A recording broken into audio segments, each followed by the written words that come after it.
ada namanya SPT PPh pasal 21 ya. Itu terkait dengan apabila perusahaan tersebut memiliki pegawai yang menerima penghasilan ya.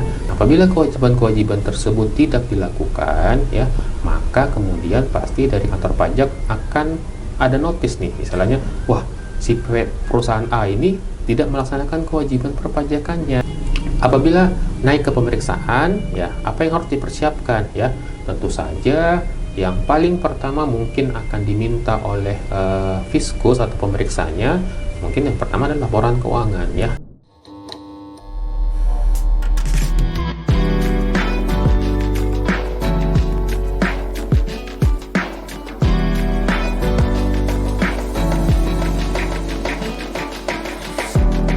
Welcome to Taxam Talks by Taxamco with your host, Rovalin John. Halo kawan Sam, bertemu lagi dengan aku Sania dan juga masih bertemu lagi dengan pemateri kita yang sangat luar biasa, Pak Ihsan. Halo Bapak. Halo Mbak Sonia. Jadi bagaimana nih Bapak setelah video pertama tadi? Ya, saya harap apa yang sudah disampaikan pada video pertama tadi itu bisa memberikan wawasan, itu bisa memberikan insight ya bagi wajib pajak UMKM khususnya ya. Jadi jangan takut untuk membayar pajak ya, karena pajak itu tentu saja nantinya akan dipergunakan kembali lagi kepada mereka sebagai rakyat, seperti itu. Baik Bapak, nah kemudian nih Bapak, karena kita sudah berbicara tentang UMKM, di video kali ini kita akan berbicara tentang sudut pandang yang sedikit berbeda nih Bapak, yaitu dari sudut pandang perusahaan. Oke. Nah Bapak, saya ingin bertanya, jadi sebenarnya itu kan sudah banyak ya Bapak perusahaan yang berjalan lama, tapi perusahaan ini itu hanya mementingkan pelaporan tahunan saja, padahal masih ada pajak lain lagi yang harus mereka urus. Nah, kan terjadi kekeliruan ya Bapak di sini. Nah, itu mungkin boleh dijelaskan Bapak terkait kekeliruan tersebut? Iya, jadi kan memang banyak perusahaan-perusahaan itu tadi seperti sudah disebutkan, fokusnya hanya kepada pelaporan SPT tahunannya saja ya. Artinya hanya atas pembayaran atau pelaporan SPT badan saja. Nah, tentu saja selain itu masih ada kewajiban lainnya ya. Tentu saja tadi ada kewajiban bulanan ya. Kewajiban bulanan itu apa saja? Ada namanya SPT PPh pasal 21 ya. Itu terkait dengan apabila perusahaan tersebut memiliki pegawai yang menerima penghasilan ya. Artinya jika perusahaan tersebut ada pegawai dan pegawai tersebut menerima penghasilan dari perusahaan tersebut, maka perusahaan itu wajib untuk melaporkan SPT masa PPh pasal 21. Kemudian ada juga namanya SPT unifikasi ya. SPT unifikasi ini ada di situ namanya PPh pasal 22, ada PPh pasal 23, ada PPh pasal 4 ayat 2, tergantung dari transaksi apa yang dilakukan oleh perusahaan tersebut. Lalu kemudian tentu saja apabila perusahaannya sudah dikukuhkan sebagai PKP ya, pengusaha kena pajak, maka tentu saja perusahaan tersebut memiliki kewajiban untuk melaporkan SPT masa PPN ya. Setiap bulan SPT masa PPN itu wajib untuk dilaporkan dan memiliki kewajiban juga untuk membuat faktur pajak ya atas setiap penyerahan atau transaksi yang dilakukan oleh perusahaan tersebut. Mungkin seperti itu.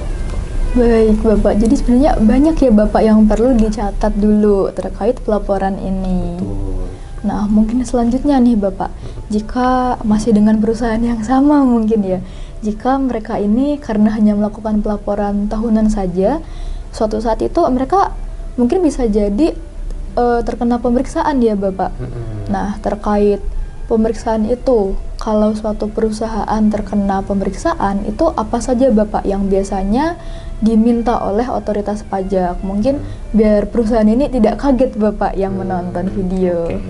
Ya, memang kadang kalau misalkan nih artinya kan tadi itu kewajiban-kewajiban yang tadi saya sebutkan ya, dia wajib untuk lapor SPT PPh pasal 21, wajib untuk lapor SPT unifikasi, wajib untuk lapor SPT masa PPN ya. Nah, apabila kewajiban-kewajiban tersebut tidak dilakukan ya, maka kemudian pasti dari kantor pajak akan ada notis nih, misalnya wah si perusahaan A ini tidak melaksanakan kewajiban perpajakannya. Maka kemudian mungkin di awal Ya bisa jadi mungkin tidak pemeriksaan dulu ya, mungkin bisa jadi SP2DK dulu ya, dapat SP2DK dari AR, dari kantor pajak. Nah, itu kemudian kita sebagai wajib pajak harus menanggapinya ya. Nah, apabila kemudian dari SP2DK tersebut mungkin dari wajib pajaknya tidak menanggapi, atau mungkin tidak ada penyelesaian lah ya, tidak ada penyelesaian di SP2DK tersebut, maka kemudian akan bisa naik ke tingkatan pemeriksaan. Apabila naik ke pemeriksaan, ya apa yang harus dipersiapkan ya? Tentu saja yang paling pertama mungkin akan diminta oleh fiskus atau pemeriksanya, mungkin yang pertama adalah laporan keuangan ya, laporan keuangan yang telah disusun oleh wajib pajak tersebut.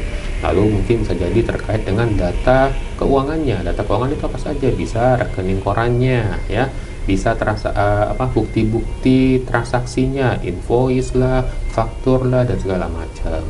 Bisa jadi juga nanti akan diminta bukti-bukti pembayaran dan segala macam ya, mungkin seperti itu di awal lah ya, istilahnya yang akan diminta oleh para pemeriksa jika terdapat pemeriksaan pajak. Nah, ini juga menjadi catatan penting ya Bapak bagi perusahaan untuk selalu melakukan pencatatan yang benar begitu. Supaya jika suatu saat itu ada otoritas pajak yang mungkin meminta dokumen, jadi kita bisa langsung memberikannya begitu. Betul. Nah, namun Bapak tidak terasa ini kita sudah sampai di penghujung obrolan.